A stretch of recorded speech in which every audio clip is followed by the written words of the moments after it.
Well, hey, everybody. It's so great to be here with all of you. Thank you so much for joining us. I'm Ben Allen, State Senator, and we're here today to talk about a really important topic that we know is near and dear to all of our hearts as we enter the dry season in Southern California, water conservation.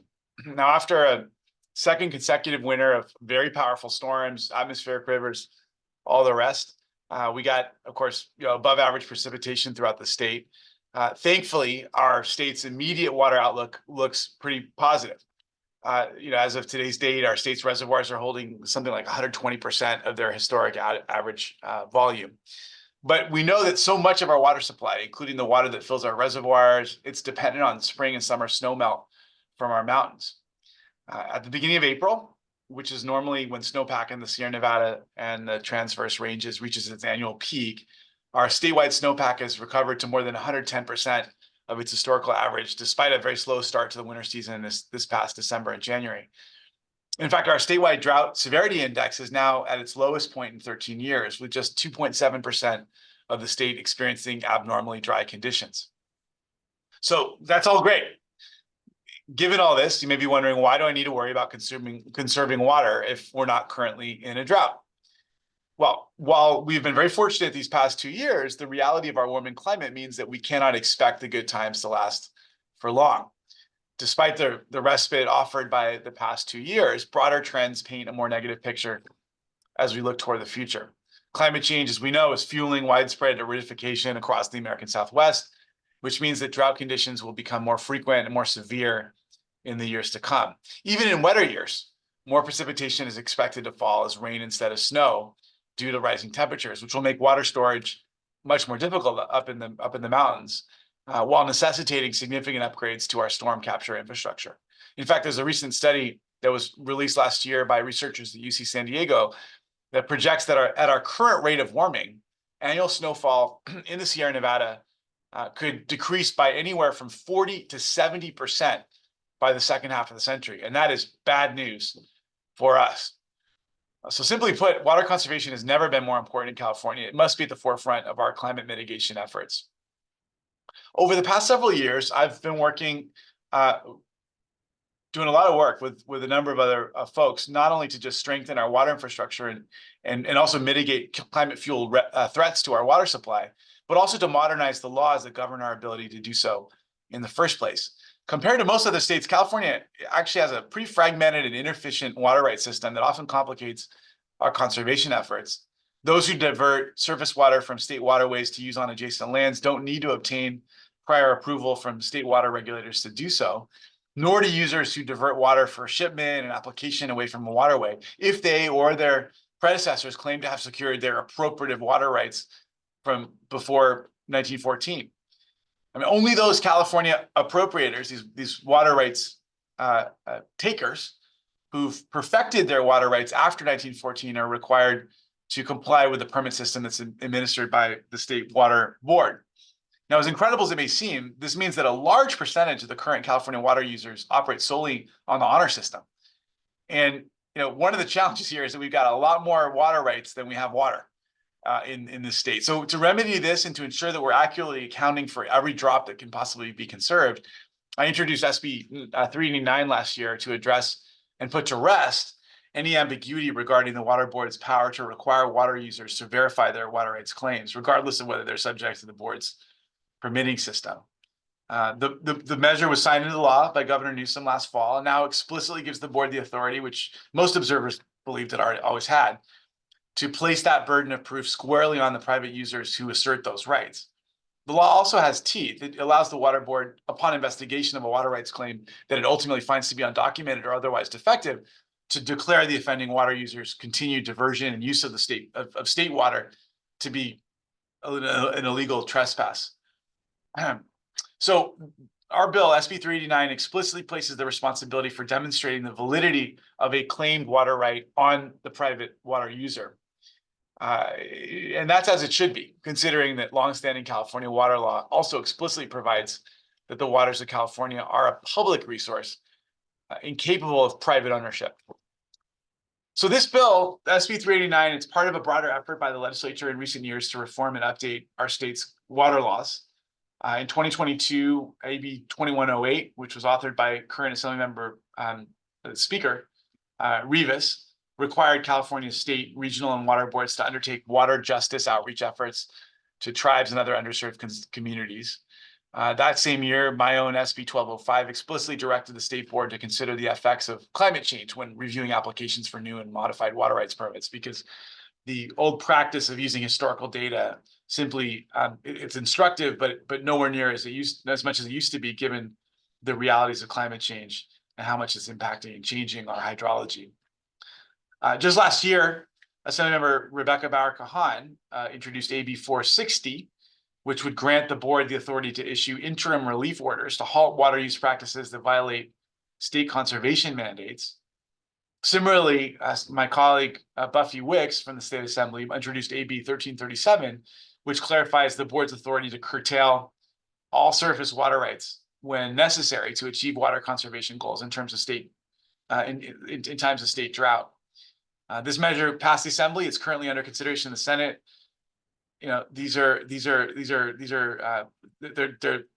hard to get through, though, because as Mark Twain famously said, you know, whiskey's for drinking and water's for fighting over. I mean, there's a lot of vested interests that don't want to see any change in this area, even though I think there's a recognition of the fact that we need to make change in this area. In fact, I think one of the reasons why we ultimately got our bill through, which is the most significant bill on water rights in a long, long time, is because people started to see that that everybody suffers when our system doesn't work well, that there's a real community-wide, statewide vested interest in a system that is more functional and actually empowering the water board to do the job that we've all tasked it to do, which is to oversee and ensure a statewide equitable distribution of water resources around the state for everyone. We're also seeking to make significant investments to upgrade our water infrastructure, most of which was built in the previous century, so as to withstand the many challenges brought by our worsening climate crisis. And I introduced SB 867 last year, which is a bond measure that, if passed and approved by the voters, will double down on the recent federal investments by President Biden's Inflation Reduction Act and state budget allocations by allocating a significant amount of money for climate resiliency projects. The way it was written, it's 15.5 billion. We're having to cut it back. But we know that there's a lot of need in this area. As our water supply becomes increasingly strained by climate-fueled drought and widespread aridification in the West, this measure is going to help to ensure that both the state and local jurisdictions have adequate resources in the coming years to expand water recycling and reuse, while also improving sustainable capture and storage of runoff and snowmelt from winter storms. The measure was approved by the Senate last summer. We're now in negotiations with my colleagues in the Assembly who have proposed their own climate resiliency measure as well. Regardless of the final outcome, I can assure you that bringing California's water regime into the 21st century remains a top priority for many of us in Sacramento, and we're really hopeful that we'll be able to make more progress on this soon.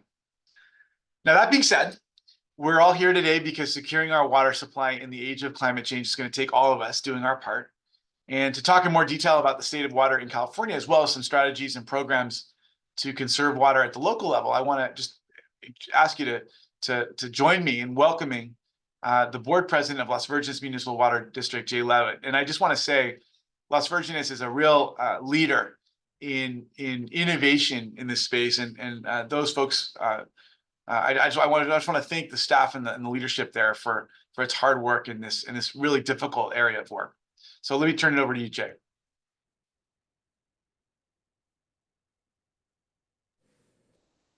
Thank you so much, Senator. My name is Jay Lewitt, and I'm the president of the Las Virgenes Municipal Water District Board. I also serve as the chair for the Las Virgenes Triumphal Joint Powers Authority. I want to, first of all, thank Senator Allen for taking the time for this most important webinar on one of the most important issues facing our state, if not the most important, water. Here at Las Virgenes, we greatly appreciate your support and advocacy on water issues. As you know, the Las Virgenes Municipal Water District provides potable water, wastewater treatment, recycled water, and biosolids composting to more than 75,000 residents of 4 cities, Calabasas, Westlake Village, Agoura Hills, and Hidden Hills, as well as the unincorporated areas of western Los Angeles County. Our entire service area is in Ben Allen Senate District. This area, it's It's the best one, right? This area is You one of the got few it. areas in the world that has no local water supply. We're a water district without water, basically. So we're forced to import 100% of the drinking water that we serve. And that water travels over 400 miles to get to our customers' homes and businesses. Because of this, LVMWD, or Las Virgenes, as I like to call it, continues to search for new sources of water. That has been and continues to be a main driver behind our Pure Water project that our general manager, Dave Peterson, will speak about shortly. This Pure Water project will improve our local water supply reliability and make us more drought resistant. Since weather is becoming less predictable, we need to use our water over and over again and really plan for not having a lot of water because we can't depend on snowpack or even rainfall, even though we had 2 wet years, as the senator mentioned. When the Pure Water project is finished, and we project by 2028, which will be here before we know it, this water will make up 30% of our portfolio, not a small number. We're also working on another way to obtain water, and we are 10 miles away from the biggest water supply source in the world, the Pacific Ocean. So we're partnering with a company called Ocean Wells, who's an innovative company in water desalination technologies. They're able to effectively deal with 2 of the biggest issues in ocean desalination. One is harming sea life, and the other is energy. And their state-of-the-art technologies will put pods on the ocean floor, which do not have high levels of sea life because it's so dark down there. And the process will use half the energy of traditional ocean desalination processes. These are just 2 of a few examples of innovative projects we're implementing to diversify our water portfolio. Our goal is to be less reliant on imported state water. Thank you, Senator Ben Allen, for all the work you do for us in Sacramento and right here in our community. I especially want to thank you for the help you've done for Las Virgenes Municipal Water District. It's a real friend that we have in Sacramento. I know that I now have the distinct honor and privilege to introduce our General Manager, Dave Peterson, who's going to explain in more detail these exciting water projects and ways we are conserving water here at Las Virgenes Municipal Water District and in the state of California. Dave? Thank you, President Lewitt, and thank you, Senator Allen, for having us. We really appreciate it, and thanks for all of your leadership in Sacramento on water issues. Water issues are complex, as you well know, and we really value the work that you do to help move things forward. So I'm going to talk a little bit about what you can do to help save water and why it's a good idea. And I think the senator, laid out the sort of the framework really well. I do want to just touch on our sources of water in the senator's district and really Southern California in general, so that you can kind of have a little bit of foundation for how things fit together.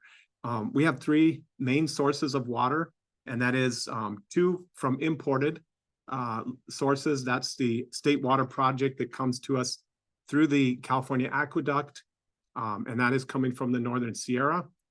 And the senator mentioned that. We also have supplies coming from the Colorado River, and that comes from Lake Havasu through the Colorado River Aqueduct. And then the third source is local water, and local water can be in the form of either groundwater or recycled water, and we have both in the senator's district. I wanted to also mention we are one of the water purveyors that serves Senator Allen's district. I know there are others. Just wanted to give a shout out to some of you that I see some of you are on the webinar here, West Basin, Santa Monica, the beach cities, and all of you are partners in supplying water to the customers. So a little bit about the conditions. The conditions this year and the water year, only to make things very confusing, does not follow the calendar year or the fiscal year. For most people, it's sort of like the federal fiscal year. It's from October 1st to September 30th. We're actually having a pretty good water year. But the challenge is that we really can't depend on that. And it's really climate change that is leading to what has been called a lot weather whiplash, where we are seeing that we have dramatic swings in hydrology, not only in California that affects our state water project here in Southern California, the water that falls in our local mountains and replenishes our groundwater basins. And then the Colorado River Basin has been in drought for 24 years now, nearly a quarter century. You put all that together, and what it really shows is that we need to really get serious about water, and we need to move towards being efficient with our water, and that needs to be a way of life.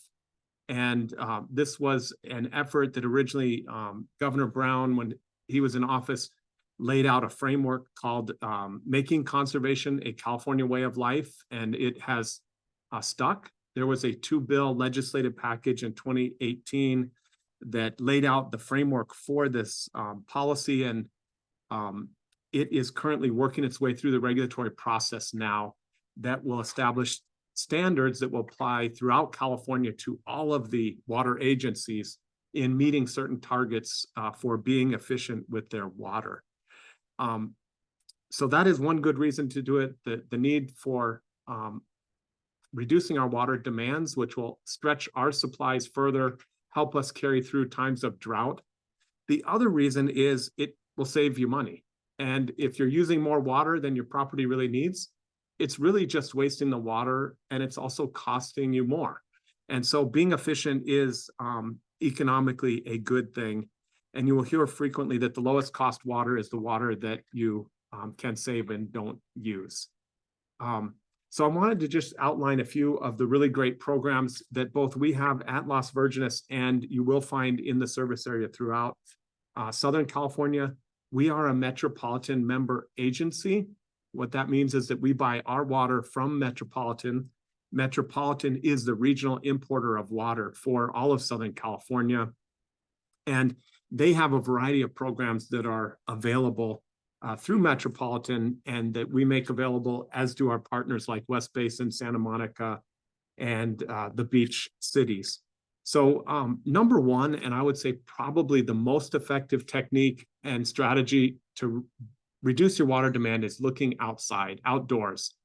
And it varies depending on where you are, but water usage can be as much as 70% of your water use can be outside.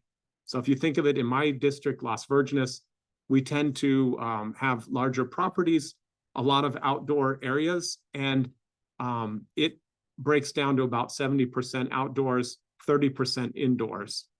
What we've seen over a period of decades is the indoor water usage is really declined quite a bit. And that's largely because of the high efficiency fixtures that are available and technology. So when you go and replace your toilet and buy a new toilet, all of the toilets are low water using toilets, although there are some that are even lower than the average.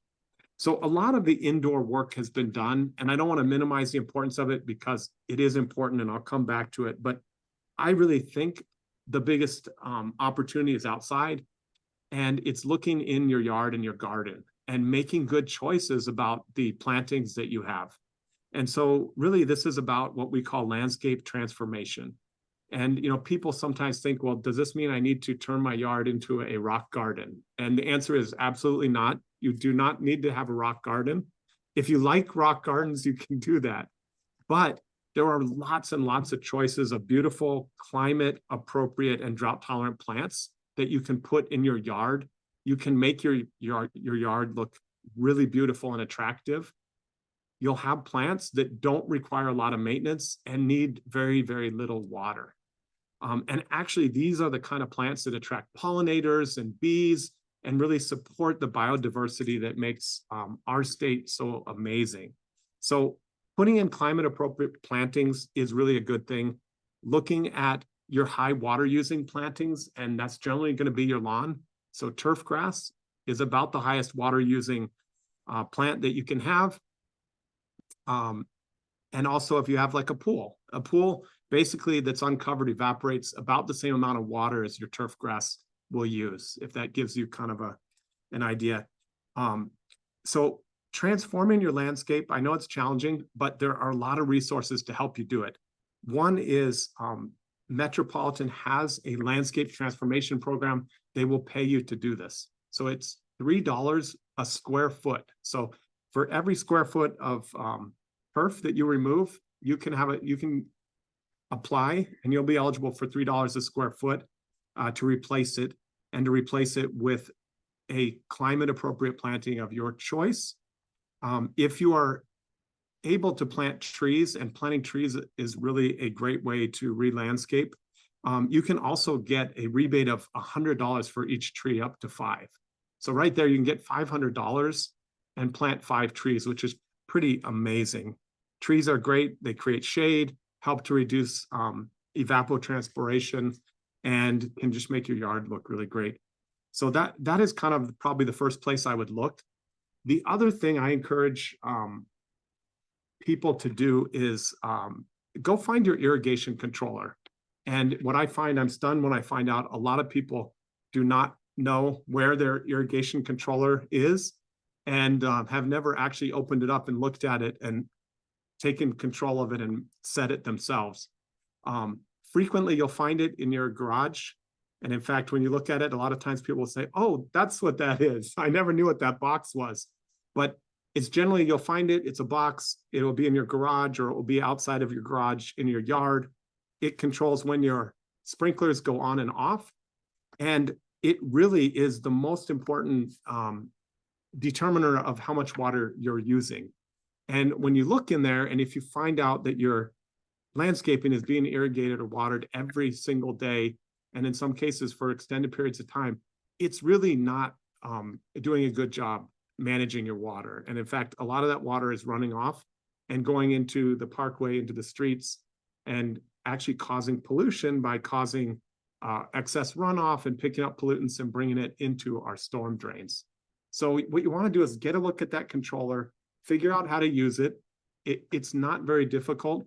It's a little more complex usually than an alarm clock, and get it set appropriately for your landscaping. It's difficult to say exactly how long and you should water, but I would say if you're watering every day, that is absolutely too much. You should be watering in the hottest part of the year, probably 3 days at the most, maybe 2 days, depending on what you have planted. The other thing is it's better to water for shorter cycles. When you water for a long period of time, the soil can only take up so much water at a time, and then it just becomes saturated, and then that water just runs off and it's wasted. It doesn't give any benefit to your landscaping and just causes runoff and pollution. So get a look at that controller. Something we are doing at Las Virgenes that is really helpful is we have a program to replace those older controllers that are sort of what you call analog. They're not digital, and replacing them with a Ratio, and Ratio is a brand name. And we have a partnership with Ratio, and it's a weather-based irrigation controller. And what is really cool about the weather-based controllers is they actually automatically download data about the weather, and they will adjust on their own based on what your plantings need and based on the weather. So you don't have to do the thinking. It will actually do it for you, and it will adapt. One of the other most common problems I see with irrigation controllers is that they need to be adjusted several times a year. Kind of like when you adjust your clock, right, with daylight savings forward and back. But people rarely make those adjustments. So a lot of times you'll see the controller set for a summer season irrigation, and then it's winter and it's still irrigating as if it was summer. So that is the other thing, is making those adjustments and, you know, marking on your calendar to do that. If you have the weather-based controller, it will take care of that for you. So looking at either upgrading that controller or just learning how to use it and using it and making note of adjusting it a couple times a year. So then in terms of fixtures, I want to mention a couple that are really good ones. Putting in a high efficiency clothes washer is really a great thing to do. If you need to replace your clothes washer anyway, why not get a high efficiency one? It uses less water, and it will help reduce the cost of replacing your washing machine. So it's an $85 rebate. To me, it's a no-brainer. You just want to check on the Metropolitan website, which is called SoCal Water Smart, and make sure that you pick a washer that meets the requirements. And there are quite a lot of them, so you will not have a hard time finding one. So again, that's an $85 rebate. Other things, I mentioned the weather-based irrigation controller. It doesn't need to be a Rachio brand one. There's several others, Blossom. There's a number of companies that make them. And I forgot to mention that also you can control it on your smartphone, which is really cool. So you can be anywhere and turn on your sprinklers or turn them off. And so that is another feature of these more modern irrigation controllers. Nozzles. So sprinkler nozzles, a lot of technology has improved with regard to the nozzles. So the nozzles, the rotating sprinkler nozzles, and if you're not familiar with them, they're the ones that kind of go in a circle and they spray a little defined beam of water out. They are much more efficient than the old outdated nozzles that spray water all at once. So there are rebates for those, along with rain barrels and cisterns. So if you want to get a rain barrel, most of our agencies, we have giveaway programs where you can get a rain barrel, hook that rain barrel up to the downspouts from your roof. You can fill up that rain barrel during when it rains, and then you can use it to irrigate your yard and garden. If you're more ambitious, you can get a cistern, and it's basically like a very large rain barrel where you can use it. And then for us, I'll mention the other thing that we have in Las Virgenes' district. We've installed smart meters, and you'll find this more and more common now that water agencies are installing water meters that can be read by radio. And also the water meter actually stores data on real-time water usage. What's really great with that is that you can sign up for a free app. Ours is called Water Smart, and you can actually log in and get the data. And so you can see how much water you're using at any point during the day. And what's really great about that is if your water bill, say, is coming out to be higher than you had anticipated, your usage is higher than you had planned, you can look at your meter usage and actually see what's causing that. And you'll be able to see that, oh yeah, that's when my sprinklers went on. That's where all that water is going. Or you may see that your water usage never drops to zero, and it should. So that will tell you that you have a leak. And a lot of times you'll find a leak with a toilet valve that's been stuck. And so it continues running and flowing water. We have leak alerts as well that we do. We get them at the water district, and we will contact you as a customer. If we detect that, you can also set the alerts yourself so that you can get a notice that you may have a leak or unusual water usage. We find that's really useful for people that travel, and we have a lot of people that travel. If you travel, and you probably don't want to shut off your water when you travel, but you want to know if you had a break on your property. And if you're gone for a period of time and you had a break or a leak, and that could continue for 3 or 4 weeks, that would be a big loss of water. This system would tell you. So that is available on our website, lvmwd.com. It's called Water Smart.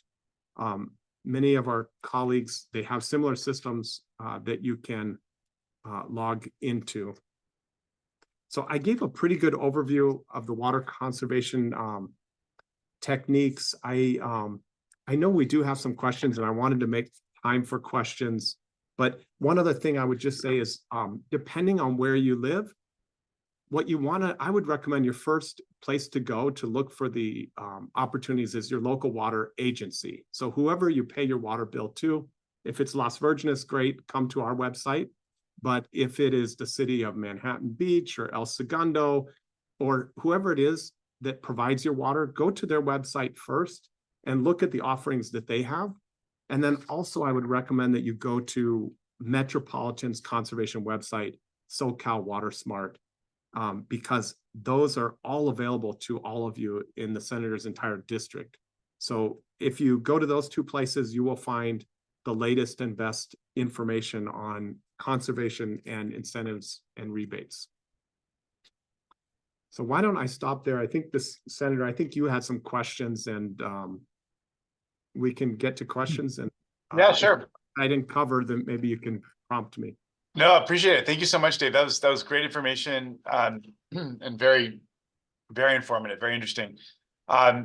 So we got a number of questions that were submitted in advance that we're gonna ask you first, and then we'll get to some of the ones in the chat. If you haven't had a chance to submit a question in advance, you can put your question in the chat, and we'll try our best to get it answered.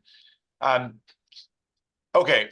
So first question is, when and how are restrictions on residential water usage implemented during times of drought, and are there penalties for non-compliance? So the answer is generally yes. There are penalties for non-compliance. The restrictions are, and I'll admit, it's kind of complex. And unfortunately, all the restrictions are not uniform throughout the state. You could argue maybe there should be, or we would argue probably there shouldn't be, because the conditions are not the same across the state. But every water agency has a document called a water shortage contingency plan. It's actually part of state law that we have these. And the plan is basically, it's sort of our playbook on how do we respond and handle water shortage. So when there are dry years, it lays out a series of steps or stages that we can implement in an escalating fashion that basically set measures or restrictions on how to increasingly conserve more water. And so what you really want to do is pay attention to the information you're getting from your local water agency. And they should be putting out that information through their website, their newsletters, their bill inserts. We do that at Las Virgenes. And I'll just share a few common restrictions that are implemented generally in times of drought. You will find sometimes watering day restrictions where, and you probably saw this during the previous drought, where you were only allowed to water your yard so many days a week, 1 day a week, 2 days a week, 3 days a week. So that is common. And there generally are some enforcement measures that if you don't follow the rules, so to speak. And what I would say about that is generally those are for sort of egregious, like disregard. Our job as water agencies and our people, we're all about trying to help people follow the rules. And so if we do learn of that, our first go-to is really to educate on what those rules are and why we have them in place, and to help customers follow them. And what you'll see is during times of more severe drought, the rules are tougher and more restrictive. In my district, we generally don't implement watering day restrictions because we have what we call a water budget-based system of billing, where every customer has a water budget, and that is the amount of water that sort of is the efficient amount to support that property and household. And what we do during drought is we actually reduce that budget based on how severe the drought is. So we apply what we call a drought factor to the budget, and it will reduce it by, say, 10% or 15 or 20%. So I think that's sort of the way those restrictions work. And I will add, there are some kind of overarching restrictions, and maybe I think you may have had a question about this, and it's probably maybe a good time to talk about that. There are also some sort of overarching restrictions in California that apply all the time. And, these are very basic things like not wasting water, which is basically like if you were to just leave a garden hose running unattended without a shutoff nozzle, say you were washing your car and you have that is, regardless of whether we're in drought or not, is something that is prohibited.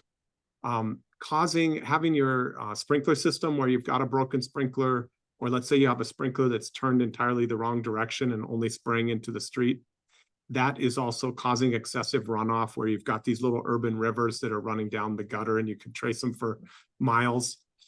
Those are under all conditions prohibited. So there are some that are drought specific and some that are just common sense. Right.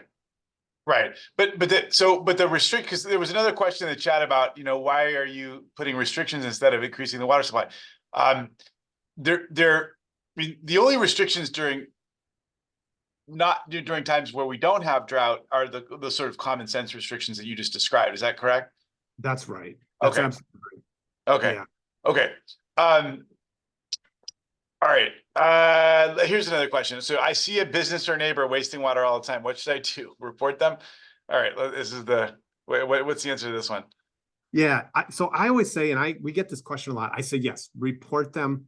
And here's why I say to do that. And we have a hotline, and actually there's an email address called stopthewaste@lvmwd.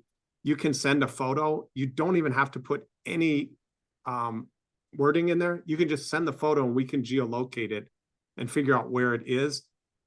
The reason I say report it is it's not tattling on your neighbor, it's helping your neighbor. So your neighbor probably doesn't know that they have a sprinkler head that blew off and that's blowing water everywhere. And they're going to get a big bill for that. Our approach is we're going to let them know, hey, you've got a sprinkler head. Can you correct it?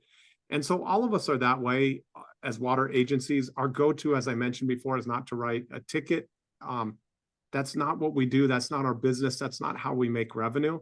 Our approach is to help our customers to use water efficiently. So we're going to let them know and let them know. Now, if they don't repair it and, weeks go by and we get repeated, complaints about it, yes, we might write, apply a penalty of some sort, but that's definitely never our go-to place. And so we just assure people that do report things that we're going to handle it appropriately, and we're going to try to help that customer to address the issue, and they're usually thankful for it. The other thing is you can be anonymous about doing it. We're not going to go knock on the door and say, hey, your neighbor just told us that, you're watering, 6 times a day and wasting water. So think of it like you're helping your neighbor, and that's really what you're doing. So it's a good thing. Right. Okay. But like Ray Joseph just asked, are kids' water fights allowed? Limit on water balloons per kid, super soaker refill limits. Of course, I mean that stuff is no one's coming into. You're not going into to regulate water balloon fights. No, 3 water balloons per child. Okay. Great. Right. Yeah. Okay. How about okay. You talked about some good tips for reducing water use, but what are the kind of the best practice guidelines? I mean, for example, I know the Department of Energy, they say that you set your thermostat to 68 to 78 during the day, and at night go down to 65. I mean, are there kind of specific guidelines about how often and for how long one should water their lawn, or how does that work? I mean, your general advice was to reduce or to calibrate based on season, but are there some kind of general best practice guidelines for people who have a lawn? Yeah, there are, and it's always a little tricky, and you have to caveat everything with it depends, which is really unsatisfying, right? You're like, thanks. But the way I think about it is you need to water more in the summer, obviously, right? Because it's hotter. Your plants and your lawn need more water. I think of it like probably starting with 3 days watering in the summer and 2 days in the winter is kind of a good way to start. You really want to adjust it based on how your landscaping is doing. So, you need to be looking at it. And a lot of times what will happen is somebody will be watering a lawn, let's say 3 days a week, and part of the lawn starts turning brown, right? And so they immediately say, oh, I've got to water more. I need to do 4 days, and it's still a little brown in one area, so I'm going to go 5 days. Usually the problem is not that the watering is not enough, it's the sprinklers aren't adjusted and tuned properly. So that little area of the lawn is not getting enough water. And so they adjust the entire lawn irrigation for that one little area that wasn't really getting hit properly. So it is really important to kind of do like an irrigation system maintenance. When you turn on your sprinklers, go around and look, are there areas that aren't getting covered well, and why? And are there areas that are getting, sort of overlap and misdirected sprinklers? The other thing I forgot to mention that I should have is if you're just not sure like what to do and you're kind of overwhelmed by everything, the best thing to do is get a irrigation system survey or a survey of a property survey. All of us as water agencies, almost all of us, we offer this for free. It's a free service. Oh. And you can have somebody come to your property and you can show them your bills. You can kind of tell them what you're trying to accomplish, and they will walk your property with you, and they'll look at things and they'll give you a whole bunch of recommendations on what you can do. And you don't have to, you're not obligated to implement them, but they will give you tips and ideas and suggestions. And they've done this for many, many properties. So they're able to very quickly tell you where to focus. So it's a really good program. It's sometimes called a survey, residential water use survey, or an audit, or an evaluation. They'll frequently give you a short report, and it will kind of check off things. And then you can implement them, over time, and then look for rebates on them. Well, that's great. I mean, that's a great service. I think so. So people just contact the district directly, or whatever their water provider, and that's something that's common up and down in the region. Yep, it's very Okay. common. Okay. That'd be yes. helpful. All right. Now, do you see what about there was a question, is there a significant water usage difference between drought tolerant landscaping and artificial turf? Yeah, artificial turf is interesting. So I'll say that we've seen a fair amount of artificial, when landscape transformation began, I saw a lot of artificial turf installed. Interestingly, artificial turf does require some water, because it actually has to be, you have to clean it. And so you do apply water. We recommend, and I'll tell you, in our district, we recommend going with drought tolerant landscaping. It's just better for our whole ecosystem, biodiversity. The artificial turf, I mean, it's kind of it's plastic, and it's not the best stuff to install. But what you will find, obviously, it doesn't need to be irrigated. It's not living, right? But it does require some water to clean it, especially if your pets are, doing their business on there. You need to wash it down. And so it isn't a zero water using feature. The other thing about artificial turf that I'll add is you will find that the landscape transformation programs, for the most part, it doesn't qualify. There was a time where it did, but currently the metropolitan program, if you are replacing with artificial turf, that will not qualify you for the rebate. And the main reason is it doesn't really provide any ecosystem function, right? It doesn't support pollinators. It doesn't support reducing sort of the heat island effect and that kind of thing. If you really love artificial turf, though, and you have a small area, that it's the right thing. It's everybody's personal choice, and it will definitely reduce your water usage from conventional turf. So I realize it's a personal choice, and everybody will make that decision on their own. But we do recommend people really look at drought tolerant landscaping.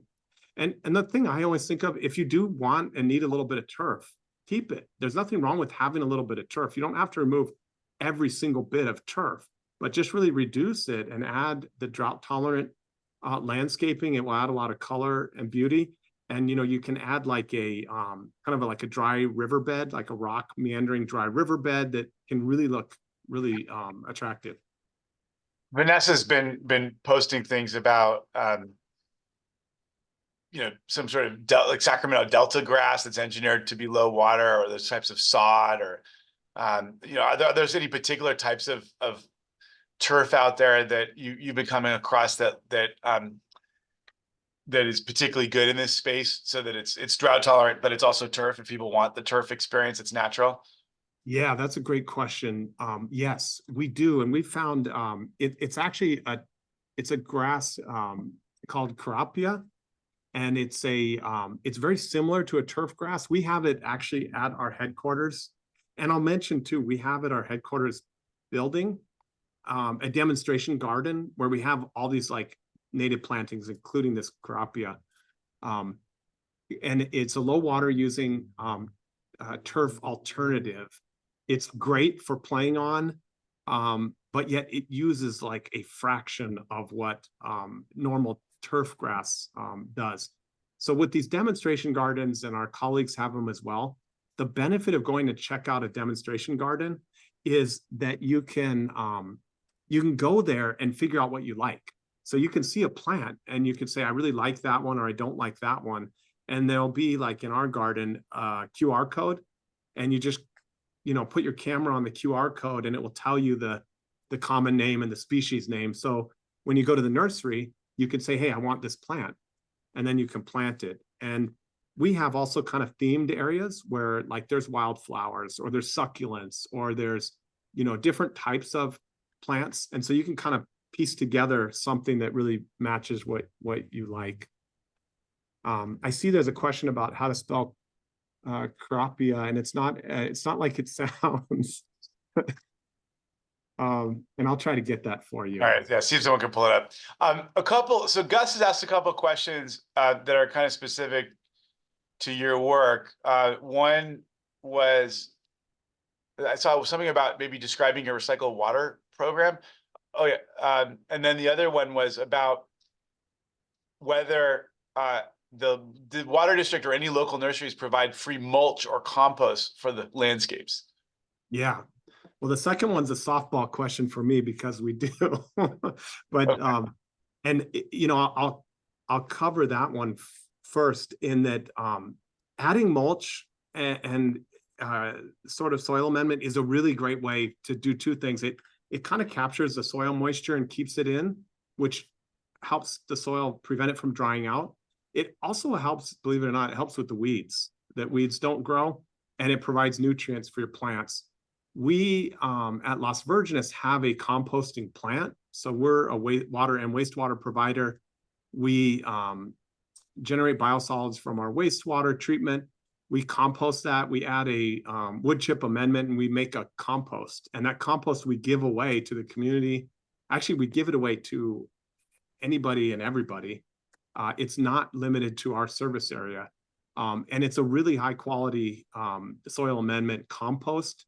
It's available at our facility on Las Virgenes Road and Lost Hills. And you can go there with a Rubbermaid bin and fill it up, or you can bring a truck with a trailer and we'll fill the entire trailer, and you can and it's free. And then you can bring it home and spread it in your garden. It will help to fertilize your plants, hold the soil moisture in, and reduce the amount of water that's needed. And then I feel like Gus, did he had a first part to that question too. Yeah, it was about the water recycling program. Oh, yes. For So the district, yeah. Yeah, I'm glad he mentioned that. So water recycling, I think President Lewitt mentioned this briefly, is a really good way to save water, save our potable water. So we have at Las Virgenes been recycling for decades, since 1972. West Basin Municipal Water District has been recycling for a long, long time. The recycled water comes in what you see as the purple pipe network. I'm sure you see these throughout your communities. And generally, like your green belts, your center medians, your parks, golf courses, in areas that have recycled water like ours in West Basin, are irrigated with that water. That was wastewater that has been treated and cleaned up to be reused. And that really just helps to reduce the demand on potable water. From a climate standpoint, the recycled water has about half the embedded energy requirement as imported water. So you're also helping the climate when you use recycled water, and it's cheaper. It's always going to be lower cost. So it's a really great resource. Usually you won't find recycled water for residential properties though. And the reason for that is there is always that risk of the pipes getting accidentally interconnected. And so we generally don't have it on individual properties. So it's more in the commercial properties and the green belts. Okay. Carrie Cole asked about info and links on tree planting rebates, cisterns, and gray water. Can you speak to those three topics? Yeah. So the tree planting is Metropolitan. That's on the Metropolitan SoCal Water Smart. And I mentioned $100 a tree up to 5, so $500. I didn't check, but I'm sure there's certain trees that are eligible. So I would just recommend you check what kind of trees they're recommending. And then the other part of that question, cisterns and gray water. Yeah.